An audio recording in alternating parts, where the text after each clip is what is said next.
Madam, my brother is tested positive with COVID.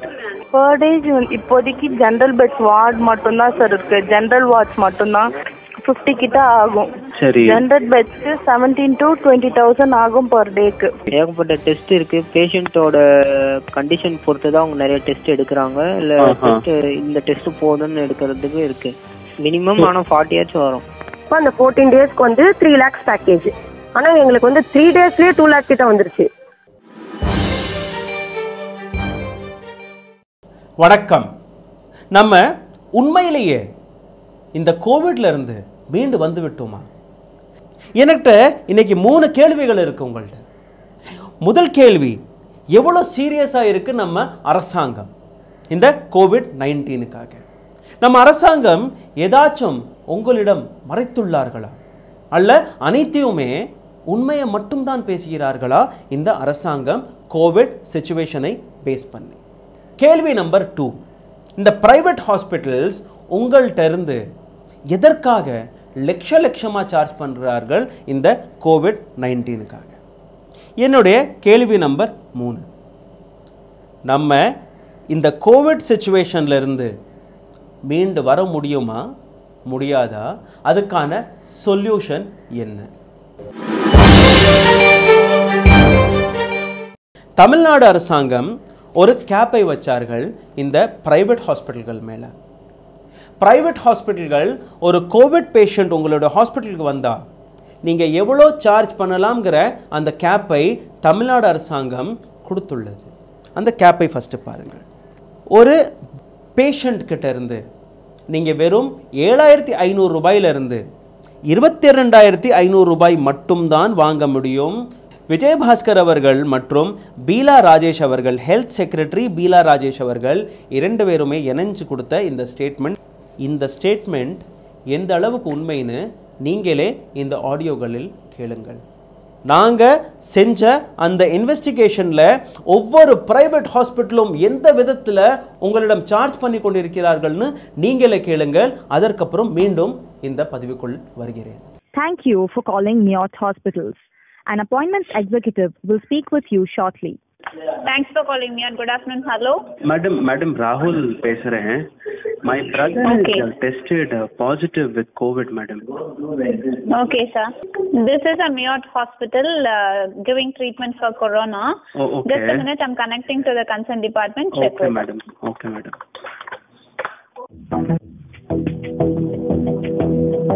Hello Madam. Hello சொல்லுங்க sir. Madam, my brother is tested positive with COVID. Okay okay. So எவ்வளோ இது ஆகுது madam charges? per day இப்போதைக்கு general beds ward மட்டும் தான் sir இருக்கு. General wards மட்டும் தான். ஓஹோ. ஐசியூ பெட்ஸ் எதுவுமே அவைலபிள் இல்ல. ஓகேங்களா? சரி. ஜெனரல் பெட்ஸ்க்கு 17 to 20,000 ஆகும் per டேக்கு. 17 to 20,000 ஆகும். per டேக்கு வந்து per டேக்கு 17 to 20 ஆகும் ஜெனரல் பெட்ஸ்க்கு மட்டும். ஓகேங்களா? இப்போதைக்கு ஜெனரல் பெட்ஸ்ல 10 to 15 பேஷண்ட்ஸ் பெட்ஸ் இருக்கும். பிளஸ் காமன் வாஷ்ரூம் இருக்கும். ஓகேங்களா? ஓகே. பேஷண்ட் வந்து பிரீதிங் டிஃபிகல்ட்டி வேற எதுனா கம்ப்ளைண்ட்ஸ் இருந்ததுன்னா அவங்களுக்கு வந்து 50 கிட்ட ஆகும் பர் டே. ஆமா. தமிழ்நாட்டு அரசாங்கம் கொடுத்த கேப் 1 7,500லிருந்து 22,500 ரூபாய் இருக்கு. ஒரு ஜெனரல் வார்டுக்காக ஒரு பிரைவேட் ஹாஸ்பிட்டல் சார்ஜ் பண்ணுற அந்த தொகை 18,000லிருந்து 20,000 வருது வெறும் பெட்டுக்கு மட்டும். அதே பிரைவேட் நிறுவனம் ஒரு இன்னொரு பேஷண்ட் கிட்ட வாங்கின சார்ஜஸ் 3 நாட்களில் கிட்டத்தட்ட 3 லட்சம் ரூபாய். அதையும் நீங்க கேளுங்கள். இந்த அம்மா இறந்து விட்டார்கள்.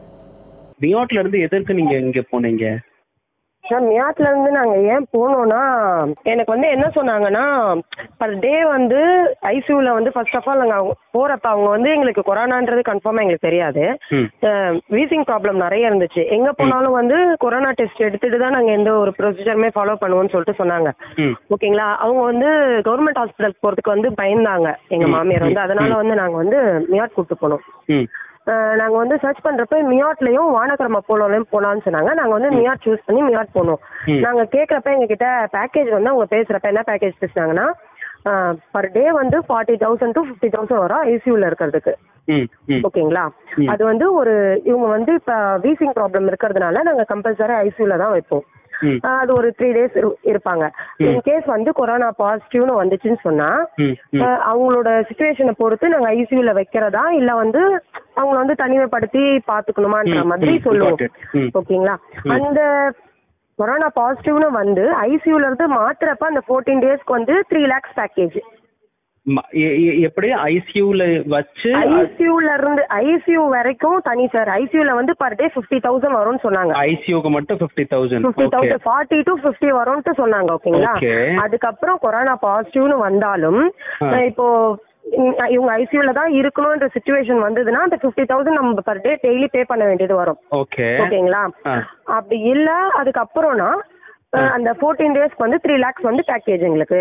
3 lakhs package for 14 days. Okay. ஆமா 14 days அப்படினு சொல்லிட்டு ஐசியூல இல்லனா 3 lakhs வந்து பேக்கேஜ்னு சொல்லிட்டு எங்களுக்கு கிளியரா சொல்லிட்டாங்க. ஆனா எங்களுக்கு வந்து 3 daysலயே 2 lakh கிட்ட வந்துருச்சு. 3 daysல 2 lakh rupees. ஆமா 2 lakh rupees கிட்ட வந்துருச்சு. மே 25ஆம் தேதி டாக்டர் ஸ்ரீனிவாஸ் ராஜ்குமார் டி அவர்கள் ஒரு ட்வீட்டை போடுகிறார்கள். இந்த ட்வீட்ல அவர் என்ன எழுதுறாருன்னா, எனக்கு வழங்கின இந்த பிபிஇ கிட்டுடைய தரம் மிகவும் மோசமாக இருக்கிறது. இந்த தரத்தில் எனக்கு சந்தேகம் இருக்கிறது.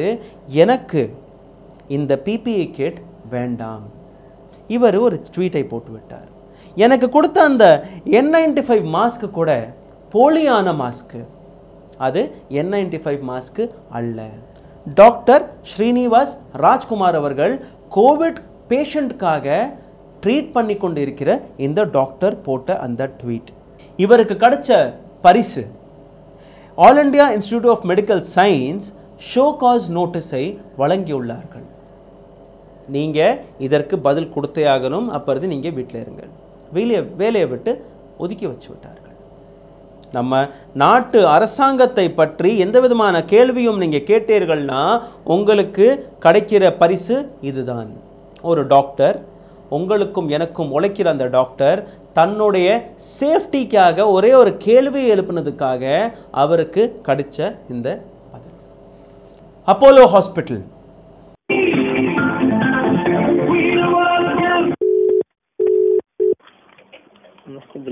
ஹலோ ஹலோ சார், பில்லிங் இப்போ பேசணும் இல்லையா சார்? ஒரு 5 minutes முன்னாடி கோவிட் ராகுல் பேசுறேன் சார். நீங்க இந்த 40-50,000 சொன்னீங்க இல்லையா, அதுக்கு கீழே எதுவும் பேக்கேஜ் எதுவும் இருக்கா சார் ஒரு நாளைக்கு? பேக்கேஜே இல்ல சார் கோவிடுக்கு. ஏன்னா இது மெடிக்கல் கேஸ்ன்றதால பிளட் டெஸ்ட்ல என்ன எடுக்கிறாங்கன்னு தெரியாது. சரி, ஏகப்பட்ட டெஸ்ட் இருக்கு. பேஷண்டோட கண்டிஷன் பொறுத்து தான் அவங்க நிறைய டெஸ்ட் எடுக்கிறாங்க. இல்ல டெஸ்ட் இந்த டெஸ்ட் போதும்னு எடுக்கிறதுக்கு இருக்கு. ஓகே. நம்ம சர்ஜரி இல்ல வேற ஏதாவது பேக்கேஜிங்க்குன்ற இருக்க மாதிரி இருந்தா அந்த மாதிரி இருக்கு இல்ல. ஓகே, சொல்ல முடியும். ஆமா. சோ 40-50 கீழ எதுவுமே இல்லையா சார்? இல்ல சார். ஐயோ, சரி. மினிமம் ஆனா 40 ஆச்சும் வரும். மினிமம் 40 ஆச்சும் ஆகும் ஒரு நாளைக்கு இல்ல? ஆமா சார். சரி சார். சோ இதுக்கு கீழ நமக்கு வராது இல்லையா? வராது sir. Okay, right.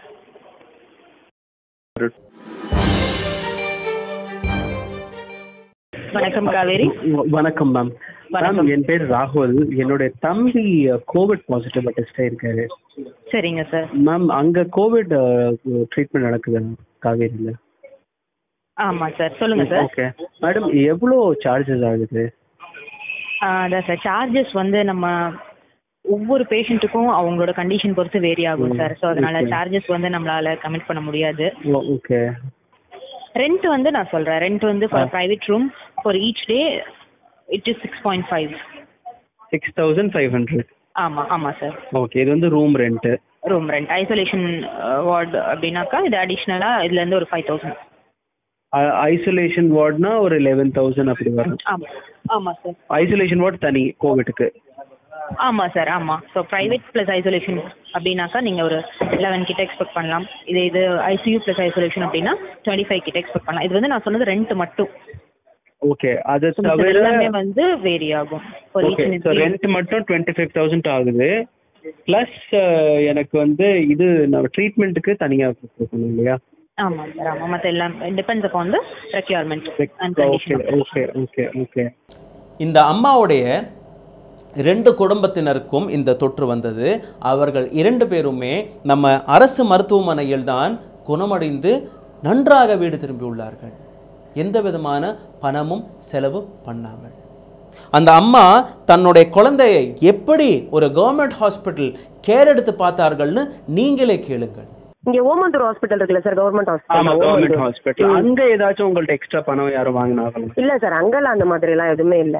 Okay. Government கால்ரா ஹாஸ்பிட்டல்ல இருந்து கூட்டு போனாங்க. ஃபுட்ல இருந்து எல்லாமே பெஸ்டா தான் இருந்துச்சு எனக்கு தெரிஞ்சு உண்மையாவே. என் பையனுக்கு என் பையனை அவ்வளவு கேர் பண்ணி பாத்துக்கிட்டாங்க. அங்க யாருக்குமே மில்க் வந்து யாருக்கும் கம்பல்சரி எல்லாம் கசாயம் அந்த மாதிரியே தான் கொடுக்குறாங்க. பட் என் பையனுக்கு வந்து 11 இயர் பாய்ன்றதுனால மில்க்ல இருந்து எல்லாமே கொடுத்து அவ்வளவு டேக் கேர் பண்ணி தான் பாத்துக்கிட்டாங்க. எக்ஸலென்ட். அதுக்கு இந்த மாதிரி தெரிஞ்சிருந்தா நாங்க இங்கேயே யாரையாவது கேட்டு இங்க போய் அப்படி தெரிஞ்சிருந்தா நாங்க இங்கேயே எடுத்துட்டு போய் சேர்த்துப்போம் சார். அவங்கள பயந்து நாங்க பிரைவேட் ஹாஸ்பிட்டல்னு கூட்டு போயிட்டு எங்களுக்கு 2 lakhs நஷ்டம். இப்ப அவங்களும் இல்ல. அப்படி எவ்வளவுதான் இந்த ஹாஸ்பிட்டல்கள் சார்ஜ் பண்றார்கள்? நான் ஏற்கனவே காட்டின அந்த ஆடியோ பிரகாரம் உங்களுக்கு புரிந்திருக்கும். கிட்டத்தட்ட 40,000 50,000 ரூபாய் மினிமம் இந்த பிரைவேட் ஹாஸ்பிட்டல்கள் சார்ஜ் பண்ணியுள்ளார்கள். வானகரத்தில் உள்ள ஒரு பிரைவேட் ஹாஸ்பிட்டல் இந்த கோவிட் பேஷண்ட்டுக்கு கிட்டத்தட்ட 3 வாரம் சிகிச்சை அளித்துள்ளார்கள். அந்த 3 வாரத்துக்கான பில் 14 லட்சம் ரூபாய். அந்த 14 லட்சத்தில் ஏற்கனவே அதிகமான தொகையை வாங்கினதற்கு பின் கூட அந்த நபர் இறந்ததுக்கு பின் மீதமுள்ள பணத்துக்கு வெறும் 1 லட்சம் ரூபாய் டிஸ்கவுண்டை காட்டி மீத பணத்தை கட்டிட்டு இந்த பாடியை நீங்கள் எடுத்துகிட்டு போங்க. இந்த கர்ப்பிணி பெண் அரும்பாக்கத்தில் உள்ள ஒரு பிரைவேட் ஹாஸ்பிட்டலில் இந்த சிகிச்சையை பெற்றுக்கொண்டு வந்திருந்தாள். அந்த கர்ப்பிணி பெண்ணுடைய நிலைமை கொஞ்சம் மோசமாக இருக்குன்னு தெரிஞ்ச உடனே இந்த பிரைவேட் ஹாஸ்பிட்டல் இந்த நிறுவனம் அந்த பெண்ணை ஆம்புலன்ஸில் கூட்டிகிட்டு வந்து கீழ்பாக் மெடிக்கல் காலேஜோடைய வாசலில் இறக்கி விட்டுட்டு போயிட்டார்கள். அந்த கீழ்பாக் மெடிக்கல் காலேஜில் பணிபுரியும் அந்த நர்ஸ் அந்த ஸ்டாஃப் இந்த பெண்ணை உள்ளே கூட்டிகிட்டு வந்து ரெஜிஸ்டர் பண்ணி கோவிட்கான ட்ரீட்மெண்ட்டை ஆரம்பித்தார்கள். அந்த பெண்ணுக்கு இப்போ குழந்தையும் பிறந்து விட்டது. இப்போது அந்த பெண் கீழ்பாக் மெடிக்கல் காலேஜிலேயே சிகிச்சை பெற்றுக்கொண்டு இருக்கிறார். இது நம்ம பிரைவேட் ஹாஸ்பிட்டல். எங்களுடைய இன்வெஸ்டிகேஷன் ஃபர்தராக போகிற போது எங்களிடம் ஒரு கேள்வி வந்தது. அப்படி எதற்காக தான் இந்த 10 லட்சம் 15 லட்சம்ங்கிற இந்த பில் வருது? அப்படி என்னதான் அவர்கள் ட்ரீட்மெண்ட் கொடுக்கிறார்கள் இவ்வளோ தொகை வர்றதுக்கு? இதற்காக ஒரு டாக்டரை சந்தித்தோம். அந்த டாக்டரிடம் கேட்ட எங்களுடைய கேள்வி, அப்படி என்னதான் ட்ரீட்மெண்ட்? அந்த ட்ரீட்மெண்ட் அவர் வாயாலேயே நீங்களே கேளுங்கள். இந்த டாக்டருடைய பாதுகாப்பை கருதி இவருடைய பெயர், இவர் எங்கே வேலை பார்க்கிறார் என்று அந்த விஷயங்களை நாங்கள் மறைத்துள்ளோம். அவர் சொன்ன மிக சீரியஸான விஷயங்களை நீங்களே கேளுங்கள். யாராவது பாசிட்டிவ் ஆனாங்க அப்படின்னா சிம்டம்ஸ் இல்லைனாலும், அதாவது நோய்க்குண்டான அறிகுறிகள் எதுவுமே இல்லைனா கூட மக்கள் வந்து ஐசோலேஷன் தான் செய்யப்படணும். ஸோ ஐசோலேஷன் செய்யப்படணும் அப்படின்னும் போது எதர் ஹாஸ்பிட்டல்லையோ இல்லைனா any of the institutions isolate them, quarantine பண்ணி at least for 3 weeks till they test negative, 2 to 3 weeks till they test negative. அவங்க வந்து அந்த மாதிரி தனிமைப்படுத்தி தான் வைக்கணும். அதுதான் வந்து ப்ரோட்டோகால். அது இல்லாமல் மைல்டான பேஷண்ட்ஸுக்கு என்ன ட்ரீட்மெண்ட் அப்படின்னு பார்த்தீங்கன்னா, சில நேரம் ஃபீவர் இருக்குது அப்படின்னா பேஷண்ட்ஸுக்கு ஃபீவருக்கு எப்படி குறைக்கணும் அப்படின்னா மாத்திரைகள் கொடுப்போம். பேராசிட்டமால் மாதிரி மாத்திரைகள், மல்டிவிட்டமின்ஸ் கொடுப்போம். ரெஸ்பிரேட்டரி டிஸ்ட்ரெஸ் வராமல் இருக்கிற அளவுக்கு ஒன்றும் பண்ண மாட்டாங்க. அதாவது அவங்களுக்கு வந்து நுரையீரல் பாதிப்பு இல்லாத வரைக்கும் ஆக்டிவான இன்டர்வென்ஷன் எதுவுமே இருக்காது. பேஷண்ட்டை எதுவும் செய்ய மாட்டாங்க, அப்சர்வேஷனில் தான் வச்சுருப்பாங்க. அது ரொம்ப அவசியம். ஏன்னா அந்த மாதிரி நோய் அறிகுறிகள் இருக்கிறவங்க எப்போ வேணுனாலும் நுரையீரல் பாதிப்பு அடையலாம். அதனால் அவங்க கண்டிப்பாக இன்ஸ்டிடியூஷனில் அனுமதிக்கப்பட்டு அப்சர்வேஷனில் இருக்க வேண்டியது அவசியம். அதே மாதிரி ரொம்ப சிவியரான பேஷண்ட்ஸுக்கு என்ன ட்ரீட்மெண்ட் அப்படின்னு பார்த்தீங்கன்னா, ரொம்ப சிவியரான பேஷண்ட்ஸ் லங்ஸ் எல்லாம் பாதிச்சு, நுரையீரலாம் பாதிச்சு, மூச்சையே விட விடாமல் கஷ்டப்படுறவங்களுக்கு நீங்கள் வந்து ஹை ஃப்ளோ ஆக்சிஜன் ரொம்ப முடியாத சுச்சுவேஷனில் மட்டும்தான் இப்போது வென்டிலேஷன் பண்ணுறோம். எல்லாருக்குமே வென்டிலேட்டரில் பண்ணுறது கிடையாது, இன்டுபேட் பண்ணுறது கிடையாது, இம்மீடியட்டாக பண்ண மாட்டோம். ஏன்னா இன்டுபேஷன் பண்ணி ரெக்கவர் ஆகாமல் போகிற பேஷண்ட்ஸ் தான் ரொம்ப ஜாஸ்தி. ஸோ இன்டுபேஷன்ன்றது லாஸ்ட் ரெசார்ட்டாக தான் இன்றைக்கி இருக்குது இப்போ இருக்கிற காலகட்டத்தில். அதனால் மோஸ்ட் காமனஸ்ட் ட்ரீட்மெண்ட் வந்து ஹை ஃப்ளோ ஆக்சிஜன் கொடுத்து லங்ஸோட இது வந்து மெயின்டைன் பண்ணலாம். பட் ஆனால் கொரோனாவோட இது நோய் பாதிப்பு தன்மையே வந்து இதுதான் இப்படித்தான்னு யாருக்குமே தெரியறதில்லை. ஏன்னா அது வந்து பலவேறு வகைகளில் இன்றைக்கி தாக்கிக்கிட்டு இருக்குது. சில பேருக்கு வந்து இரத்த குழாய்களில் பாதிக்குது, சில பேர்த்துக்கு வந்து மூளையில் பாதிக்குது. இந்த மாதிரி வகை வகையான பாதிப்புகள் ஏற்படுது கொரோனா மூலயமாக. ஸோ இதுதான் அப்படின்னு ப்ரெடிக்ட் பண்ணி யாராலையும் இப்போதைக்கு ட்ரீட்மெண்ட் பண்ணவும் முடியலன்றது தான் உண்மை. எங்களோட இன்வெஸ்டிகேஷனில் ஃபர்தராக நாங்கள் இன்சூரன்ஸ் ஏஜென்சிஸ்களை கூட போய் சந்தித்தோம். இந்த இன்சூரன்ஸ் ஏஜென்சிஸ்கள் கொடுக்குற மிக பிரமிக்க வைக்கிற இன்னும் ஒரு சில தகவல்கள். இந்த தகவல் அவர்கள் என்ன சொல்கிறார்கள்னா 12 லட்சம், 6.5 லட்சம், 8 லட்சம், குறைஞ்சபட்சம் 2.5 லட்சத்திற்கு எங்களுக்கு பில் வந்துள்ளது. அந்த பில்லை நாங்கள் செட்டில் பண்ணவே முடியவில்லை. ஒரு நபருக்கு 2.5 லட்சம் ரூபாய் பில் வந்ததுன்னா அவர்களுக்கு நாங்கள் வெறும் 70,000 80,000 மட்டும்தான் கொடுக்க முடிகிறது. ஏன்னா இந்த பிரைவேட் ஹாஸ்பிட்டல்கள் போடுற அந்த பில்லில் எந்த விதமான பிரேக்கப்பும் அல்லாமல் அவர்கள் பில்லை கொடுக்கிறார்கள். கோவிட் பேக்கேஜுங்கிற பேரில் 2.5 லட்சம் 2 லட்சம்னு போட்டு வைத்திருக்கார்கள். ஸோ அதற்கு பிரேக்கப் அல்லாமல் எப்படி ஒரு இன்சூரன்ஸ் ஏஜென்சி அவர்களுக்கு ரீஇம்பர்ஸ் பண்ண முடியும்? சுப்ரீம் கோர்ட் ஆஃப் இந்தியா மே 28 ஒரு மிகவும் சீரியஸான கேள்வியை கேட்டிருக்கார்கள். இந்த கோவிட்-19க்காக எதற்காக இந்த பிரைவேட் ஹாஸ்பிட்டல்கள் ஃப்ரீயாக ட்ரீட்மெண்ட் பண்ண மாட்டேங்கிறார்கள்? சுப்ரீம் கோர்ட் ஆஃப் இந்தியா நம்ம மத்திய அரசாங்கத்திடம் கேட்ட அந்த கேள்வி, why such hospitals, most of which were given land free of cost or at nominal rates, not being asked to treat coronavirus patient without charge or reduce the cost? எதற்காக இந்த private ஹாஸ்பிட்டல்கள் Covid பேஷண்ட்டை ஃப்ரீயாக கவனிக்க மாட்டேங்கிறார்கள்?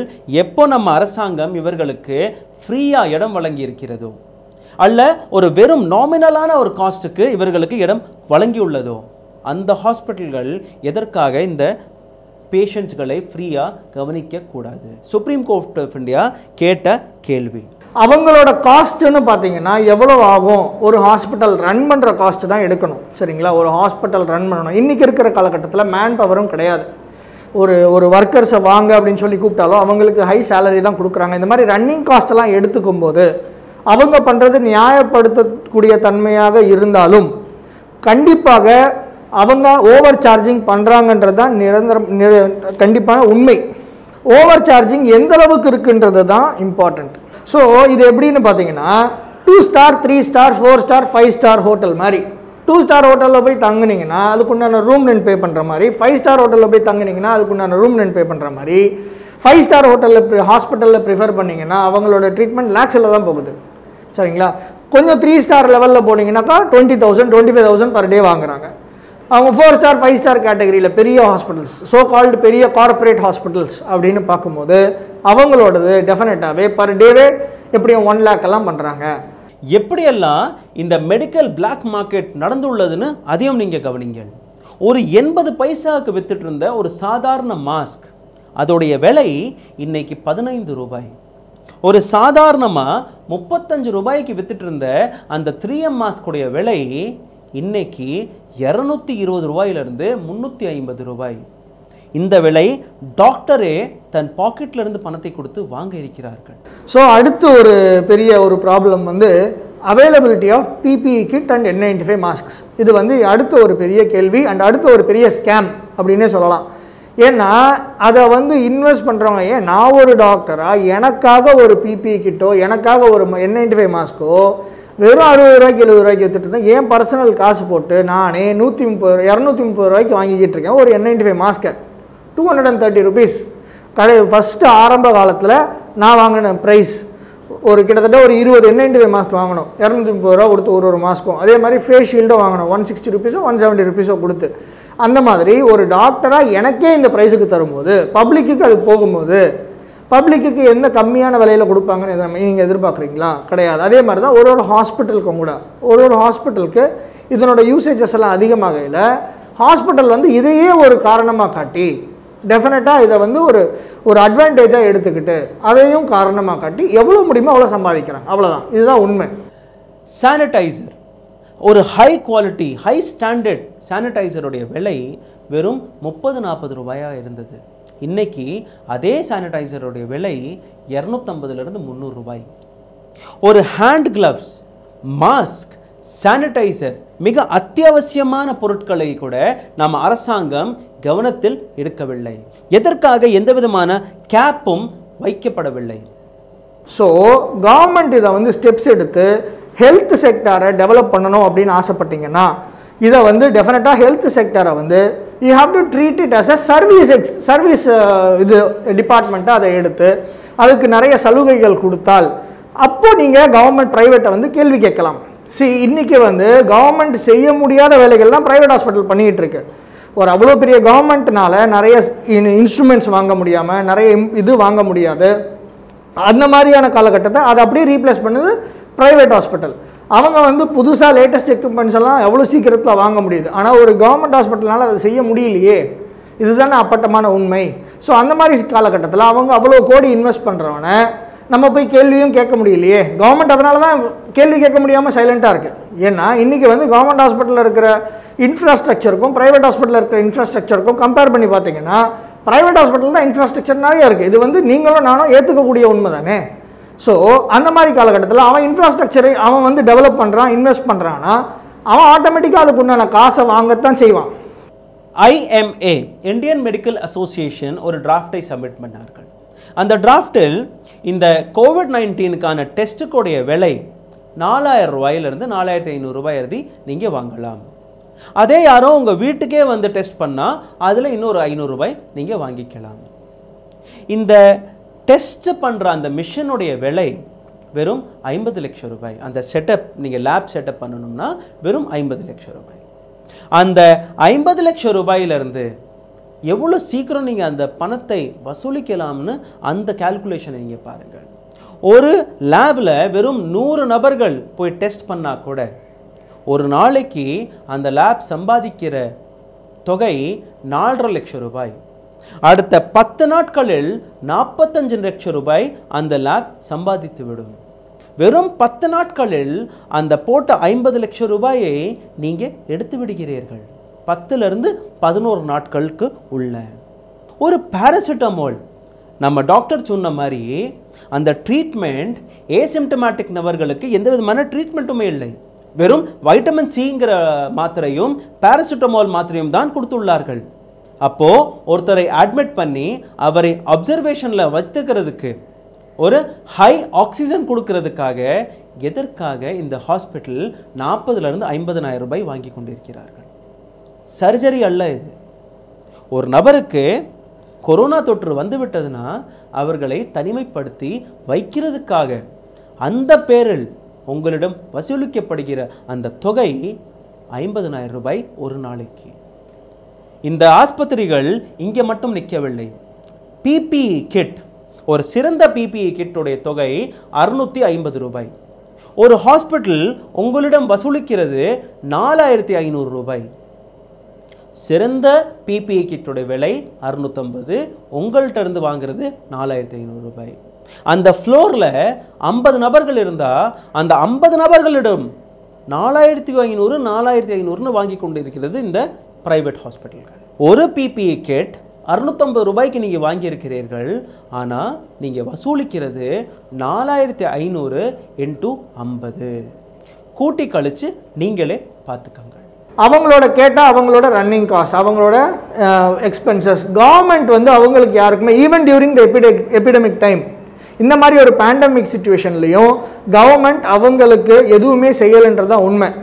ஒரு ஒரு ஒரு ஏதாவது ஒரு சப்சிடி கொடுக்கலாம், எலக்ட்ரிசிட்டி பில் சப்சிடி இல்லை income subsidy, income tax subsidy, ஏதாவது ஒரு சப்சிடிஸ் எதுவுமே கொடுக்காம எட்டனதர் கமர்ஷியல் பில்டிங்காக எட்டனதர் கமர்ஷியல் எஸ்டாப்ளிஷ்மெண்ட்டாக அதை நீங்கள் ட்ரீட் பண்ணும்போது ஆட்டோமேட்டிக்காக அவங்களும் கமர்ஷியலாக தான் இருப்பாங்க. எங்கள் இன்வெஸ்டிகேஷனில் நடந்த இன்னொரு மிக சீரியஸான ஸ்டோரி. எங்கள் சேனலை சார்ந்த எங்களுடைய நண்பர் ஜெகதீஷ்குமார் அவர்கள் ஒரு டயாலிசிஸ் பேஷண்ட், சென்னையிலிருந்து மதுரைக்கு சென்றுள்ளார். மதுரையில் உள்ள அப்போலோ ஹாஸ்பிட்டலில் டயாலிசிஸ்க்காக போயிருக்கிறார். அந்த ஹாஸ்பிட்டல் நிர்வாகம் இவரிடம் கேட்ட முதல் கேள்வி, சார் நாங்கள் உங்களிடம் இந்த கோவிட்-19க்கான டெஸ்ட் எடுத்தே ஆகணும் மற்றும் ஒரு சில பிளட் டெஸ்ட்டுகளும் எடுத்தால் தான் நாங்கள் உங்களுக்கு டயாலிசிஸ் ஆரம்பிக்க முடியும். எங்களுடைய நண்பர் சொன்ன பதில், ஒரு 4-5 நாட்களுக்கு முன்னாடி தான் இந்த கோவிட்-19க்கான டெஸ்ட்டை நான் எடுத்துள்ளேன், அதற்கான ரிப்போர்ட் என் கையில் இருக்கிறது, எனக்கு கோவிட் அல்ல. அந்த நபர் கூறிய பதில், சார் நீங்கள் சென்னையிலிருந்து மதுரைக்கு வந்திருக்கீர்கள், அதனால் கோவிடுக்கான டெஸ்ட் மீண்டும் எடுத்தே ஆகணும். சரின்னு என்னுடைய ஃப்ரெண்டும் ஒத்துக்கினார். அதற்கு மேல் அந்த பிளட் டெஸ்ட்டுக்கான தொகை வெறும் 1500 ரூபாயிலிருந்து 2000 ரூபாயா இருந்த அந்த தொகை இந்த கோவிட் சிச்சுவேஷனுங்கிற காரணத்தினால 5000 ரூபாயா ஏற்றி இருக்கிறது இந்த ஹாஸ்பிட்டல். 4500 ரூபாய் அந்த கோவிட் டெஸ்ட்டுக்கான தொகை, மீண்டும் ஒரு 5000 ரூபாய் அந்த பிளட் டெஸ்ட்டுக்கான தொகை. இவர் அதுக்கும் ஒத்துக்கிட்டார். அதற்கு மேலே நடந்த விஷயம் அதுதான் நம்மளை பயமுறுத்திக்கிறது. ஒரு 2 மணி நேரம் யாருமே இவரை பார்க்கவில்லை. கோவிட் டெஸ்ட்டுக்காக ஒரு டயாலிசிஸ் பேஷண்ட்டை காக்க வைத்துள்ளது இந்த நிறுவனம், இந்த அப்போலோ ஹாஸ்பிட்டல் மதுரை. அதற்கு மேல் ஒரு அதிகாரி, அப்போலோ ஹாஸ்பிட்டல் பணிபுரியும் அந்த நபர் இவரிடம் வந்து, சார் நாங்கள் அவுட் பேஷண்ட்டுக்கு கோவிட் டெஸ்ட் பண்ணுறதில்லை, இன்பேஷண்ட்டுக்கு மட்டும்தான் பண்ணுகிறோம், நீங்கள் ஒரு 15000 ரூபாயை டெபாசிட் பண்ணிவிடுங்கள், நீங்கள் அட்மிட் ஆனால் தான் நாங்கள் இந்த கோவிட் டெஸ்ட்டை பண்ண முடியும். எப்படி ஒரு பேஷண்ட்டிடம் ஏற்கனவே பல பிரச்சனைகளை சந்தித்து கொண்டு இருக்கிற அந்த பேஷண்ட்டிடம் எப்படியெல்லாம் பணத்தை பறிக்கிறார்கள் என்று இந்த ஸ்டோரியிலிருந்து உங்களுக்கு தெரியும். இந்த ரிப்போர்ட்டுக்கு பின் நம்ம அரசாங்கம் நம்மளிடம் என்னெல்லாம் மறைத்திருக்கார்கள், என்னெல்லாம் பொய் சொல்லியிருக்கார்கள் என்று உங்களுக்கே தெரிந்திருக்கும் என்று நம்புகிறேன். கண்டிப்பாக கவர்மெண்ட் தர்ற டேட்டா வந்து பொய், கான்ட்ரவர்ஷியலான ஸ்டேட்மெண்ட்டாக இருந்தாலும் இதுதான் உண்மை. ஏன்னா நான் என்னோட நண்பர்கள் கவர்மெண்ட் ஹாஸ்பிட்டல்ஸில் வேலை செய்கிற என்னோட நண்பர்கள் டாக்டர்ஸ்கிட்ட பேசிகிட்டு தான் இருக்கேன் ரொட்டீனாக. அவங்க சொல்லுவாங்க இன்றைக்கி எத்தனை பேர் இறந்துருக்காங்கன்னு சொல்லி, அவங்க சொல்லுவாங்க என்னென்ன காரணங்கள் நீங்கள் எழுதுறாங்க டெத்துக்காக உண்டான காரணங்கள்னு சொல்லி. இதெல்லாம் தெரிஞ்சவங்க கூடி என்ன மாதிரி காரணங்கள் வேறு ஏதாவது எழுதிடுவாங்க, நிமோனியானால் இறந்துட்டாங்க, இல்லை ஹார்ட் அட்டாக்னால இறந்துட்டாங்க அப்படின்னு சொல்லி காரணங்கள் வேறு மாற்றி தான் எழுதுகிறாங்க. அது எழுதணும்னு சொல்லி ஆர்டர்ஸும் வருது. ஸோ அதை கேட்டு they are doing this. So அதனால் என்ன ஆகுதுன்னா அவங்களுக்கு வந்து இதை பண்ணிவிட்டு ஆர்டர்ஸ் வந்து இந்த மாதிரி மாற்றி பண்ணுறதுனால நம்பர்ஸை வந்து குறைச்சி காட்டுறாங்க. அண்ட் அது மட்டும் இல்லாமல் இன்றைக்கி என்னென்னு பார்த்தீங்கன்னா நம்பர்ஸ் அதிகமாக இருக்கிறத மக்கள்கிட்ட நீங்கள் தெரியப்படுத்தினா தான் மக்களும் பயந்து என்ன செய்யணுமோ அதுக்கேற்ற மாதிரி செய்வாங்க. கம்மியாக இருக்கேன்னு சொல்லி நம்ம மாறுதட்டி கொள்ளக்கூடிய விஷயம் கிடையாது இன்றைக்கி இருக்கிற காலகட்டத்தில். இதை வந்து நம்பர்ஸ் வந்து அதிகமாக இருக்குன்றதை மக்கள்கிட்ட தெரியப்படுத்தி தான் ஆகணும். இதுதான் உண்மை. உண்மையை ஏற்றுக்கிட்டால் மட்டும்தான் நம்ம வந்து இந்த நோயை எதிர்த்து போராட முடியும். இது வந்து போன ஒரு சனிக்கிழமை எம்எம்சி ஹாஸ்பிட்டலில் மட்டுமே எனக்கு தெரிஞ்சு 8 பேர் இறந்தாங்க. ஆனால் கவர்மெண்ட்டோட எண்ணிக்கை பார்த்திங்கன்னா மொத்தமாகவே தமிழ்நாட்டில் 6 அப்படின்னு சொல்லி அன்றைக்கி எண்ணிக்கை வருது. இதை வந்து அஃப்கோர்ஸ் அது முன்னாடி இருந்தே நான் பார்த்துக்கிட்டு தான் இருக்கேன். ஒரு ஹாஸ்பிட்டலில் 8 பேர் இறந்துருக்காங்க, ஆனால் தமிழ்நாடு முழுக்கவே 6 அப்படின்னு சொல்லும்போது அது வந்து ரொம்ப ரொம்ப ரொம்ப ரொம்ப தப்பான ஒரு விஷயமா இருக்குது. இந்த மாதிரியான ஒரு அணுகுமுறையில் நம்ம வந்து கையாண்டோம் அப்படின்னா இது வந்து தப்பான ஒரு ஒரு ஒரு புரிதலை தான் மக்களுக்குள்ளார ஒரு தப்பான ஒரு விஷயத்தை தான் விதைக்கிறோம். இது வந்து எந்த விதத்தில் நமக்கு உதவாதுன்றது தான் உண்மை. இந்த இன்வெஸ்டிகேஷனில் நாங்கள் தெரிஞ்சுக்கின விஷயம், அந்த 71 நாட்கள் நம்ம இழந்து விட்டோம். இப்போது இந்த சிச்சுவேஷன் நம்ம கையை விட்டு போய்விட்டது. முதல் லாக்டவுன் ஃபெயில் ஆனதுக்கு அப்புறம் அந்த லாக்டவுனை இன்னும் சீரியஸாக எடுத்துக்கொண்டு அந்த லாக்டவுனை இன்னும் கடுமையாக்கி இருக்கணும்.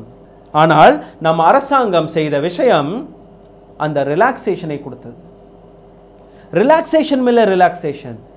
முதல் லாக்டவுன் ஃபெயில் ஆனதுக்கு அப்புறம் 2வது லாக்டவுனிலேயே நமக்கு ரிலாக்ஸேஷன் கிடைத்து விட்டது. நம்ம லாக்டவுன் 1ல் இருந்தே எந்த விதமான லாக்டவுனிலும் இல்லை. இந்த ஃபர்ஸ்ட் லாக்டவுனே ஃபெயில் ஆன காரணம் நம்ம அனைத்து நபர்களுமே வெளியில் போனது தான். மக்களாகிய நாமல் எந்த லாக்டவுனை கடைபிடித்தோம்? மக்களாகிய நாம எப்போ வீட்டுக்குள்ளே இருந்தோம்? குடும்பத்துக்கு ஒரு நபராச்சம் டெய்லி வீட்டில இருந்து வெளியில் போய் தான் வந்து கொண்டிருந்தோம். 4வது லாக்டவுனில் அனைத்து ஆஃபீஸ்கள், அனைத்து கடைகள், அனைத்து ஸ்டாண்டலோன் ஷாப்புங்கிற பேரில் பாசாரையே, மார்க்கெட்டையே திறந்து விட்டிருக்கார்கள் நம்ம அரசாங்கம். இப்போ இந்த 5வது லாக்டவுனில் கோவில், சர்ச், மாஸ்க், ஸ்கூல் அனைத்தையுமே திறக்க இருக்கிறார்கள் இந்த அரசாங்கம். இதற்கு மேல் நீங்கள் கண்ட்ரோல் பண்ண முடியுமா? யோசிக்கிற மிகப்பெரிய விஷயம். Government first of all first and foremost community spread ஆயிருக்குன்ற உண்மையை ஏற்றுக்கணும். நீங்கள் முழு பூசணிக்காயை சோத்தில் மறைக்கிற மாதிரி, பெரும் மலையை மறைக்க முயற்சி பண்ணுற மாதிரி கம்யூனிட்டி ஸ்ப்ரெட் ஆகிட்டுருக்குன்னு குழந்தைக்கு கூட இப்போ இருக்கிற காலகட்டத்தில் தெரியுது. கம்யூனிட்டிக்குள்ளே தான், வீட்டு பக்கத்தில் இருக்கிறவனுக்கெல்லாம் கொரோனா வருதுன்னா அப்போ கம்யூனிட்டி ஸ்ப்ரெட் ஆகாமல் அது பேர் என்ன இல்லையா? ஒரு குடும்பத்தில் இருக்கிறவருக்கு ஒருத்தருக்கு இருந்து இன்னொருத்தருக்கு வந்தாலே அது பேர் கம்யூனிட்டி ஸ்ப்ரெட் தானே. கம்யூனிட்டினா என்னன்னே தெரியலன்னா கம்யூனிட்டி ஸ்ப்ரெட் ஆணுச்சா இல்லையான்றதை நீங்கள் எப்படி ஏற்றுப்பீங்க? ஸோ கம்யூனிட்டி ஸ்ப்ரெட் ஆணுச்சுன்ற உண்மையை முதல்ல ஏற்றுக்கிட்டு அதுக்கு அடுத்தபடியாக இதை எப்படி எதிர்க்கணும்னு கேட்டிங்கன்னா ஐசோலேட் பண்ண ஆரம்பித்து கண்டிப்பாக 2 செக்மெண்ட்டையும் ஐசோலேட் தான் பண்ணி ஆகணும்.